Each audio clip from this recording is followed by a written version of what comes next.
श्री स्वामी समर्थ चरित्र सारामृत अध्याय 15। श्री गणेशाय नमः। न लगे करणे तीर्थाटन, हठयोगाधिक साधन, वेदाभ्यास शास्त्रज्ञान, मोक्ष साधन कारणे, अंतरी स्वामी भक्ती जडता, चारी पुरुषार्थ येती हाता, पाप ताप दैन्य वार्ता, तेथे काही नुरेची, वर्तत असता संसारी, स्वामीपद आठवी अंतरी, तया ते या भवसागरी, निश्चये तारिती समर्थ, सर्व कामना पुरवून अंती दाविती सूर भुवन, जे नर करती नामस्मरण, ते मुक्त याच देही, मंगळवेडे ग्रामात राहत असता श्री समर्थ, ग्रामवासी जनसमस्त, वेडा म्हणती तयांसी, आपली व्हावी प्रख्याती, हे नसेची जयाच्या चित्ती, स्वेच्छे वर्तन करीती, काही न जाणती जनवार्ता, कोणासी भाषण न करती, कौणाचे गृहा न जाती, दुष्टोत्तरे जन ताडिती, तरी क्रोध नयेची, शीतोष्णाची भीती नसेची ज्यांची चित्ती, सदा अरण्यात वस्ती, एकांत स्थळी समर्थ, सुख दुःख समान, सदा तृप्त असे मन,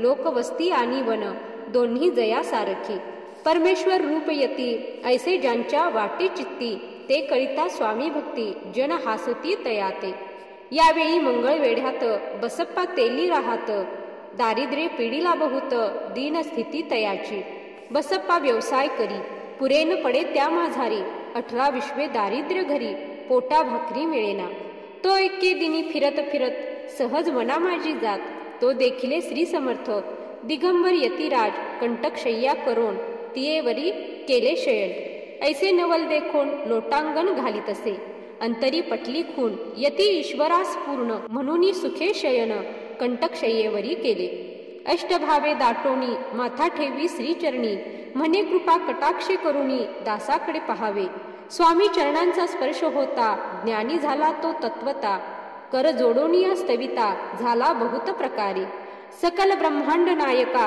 कृपा घना भक्त पालका, पाप ताप आणि दैन्य हारका, विश्वपते जगद्गुरु, पाहून या प्रेमळ भक्ती, अंतरी संतोषले यती, वरद हस्त ठेविती, तात्काळ मस्तकी तयाचे, बसप्पाचे चरणी, मन जडले तैपासुनी, राहू लागला निशिदिनी, स्वामी सन्निध आनंदे, जिकडे जातील समर्थ, तिकडे आपणही जात, ऐसे पाहुनी हासत, कुटील जन तयाते, वेड्याच्या नादी लागला, संसार याने सोडिला, घरदार विसरला, वेडा झाला निश्चय, मग बसप्पाची कांता, ऐकून या ऐशी वार्ता, करीत असे आकांता, म्हणे घर बुडाले, आधीच आम्ही निर्धन, परी मोलमजुरी करून, करीत होतो उपजीवन, आता काय करावे, बसप्पा येता गृहासी, दुष्टोत्तरे बोले त्यासी, म्हणे सोडिले संसारासी, वेळ काय लागले, परी बसप्पाचे चित्त, स्वामी चरणी आसक्त, जनापवादा न भीत,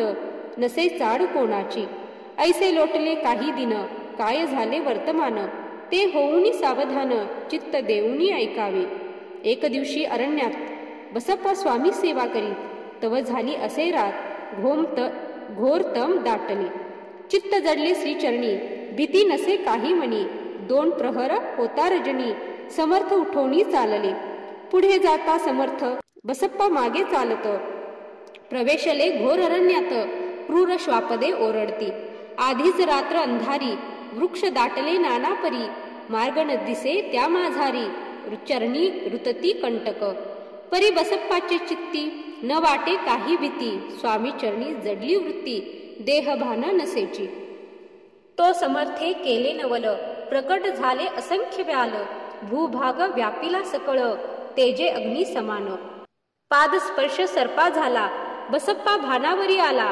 अपरिमित देखिला सर्प समूह चोहीकडे, वृक्ष शाखा अवलोकित, तो सर्पमय दिसत, मागे पुढे पाहत, तो दिसत सर्पमय, पाहून या ऐशी परी, भयभीत झाला अंतरी, तो तयासी मधुरोत्तरी, समर्थ काय बोलले, भिवू नको या समयी, जितुके पाहिजे तितुके घेई, न करी अनुमान काही, दैव तुझे उदेले, ऐसे बोलता समर्थ, बसप्पा भय सोडूनी त्वरित, करी घेऊनी अंगवस्त्र, टाकीत एका सर्पावरी, गुंडाळोनी सर्पात त्वरित, सत्वर उचलोनी घेत, तव सर्प झाले गुप्त, तेजही नष्ट जाहले, तेथोनिया परतले, सत्वर ग्रामामाळी आले, बसप्पा सहित बैसले, समर्थ एका देऊळी, तेथे आपुले अंगवस्त्र, बसप्पा सोडोनी पाहत, तव त्यात सुवर्ण दिसत सर्पगुप्त झाला. ऐसे नवल देखोनी चकित झाला अंतःकरणी. माता ठेवी स्वामी चरणी प्रेमाश्रू नयनी वाहाती. त्यासी बोलती यतीश्वर घरी जावे त्वासत्वर. सुखे करावा संसार दारा पुत्रा पोशिजे. आनंदोनी मानसी बसप्पा गेला गृहासी. वर्तमान सांगता कांतेसी तेही अंतरी सुखावे. कृपा होता समर्थांची वार्ता नुरेची दैन्याची. याविषयी ही बसप्पाची गोष्ट साक्ष देत असे. असा तो बसप्पा भक्त संसार सुख उपभोगित. रात्रंदिन श्री स्वामी समर्थ मंत्र जपे अत्यादरे. पापताप आणि दैन्य ज्यांचे दर्शन निरसोन. जाय ते पद रात्रंदिन प्रेमे विष्णू शंकर ध्याती. पुढे कथा सुंदर स्वामी सुताचे चरित्र. मन करोनिया स्थिर सादर होऊनी ऐकावे. इति श्री स्वामी चरित्रामृत नाना प्राकृत कथा संमत सदा भाविक परिसोत पंचदशोध्याय गोढा. श्री स्वामी चरणार्पणमस्तु. श्रीमस्तु शुभम भवतु. जय श्री स्वामी समर्थ.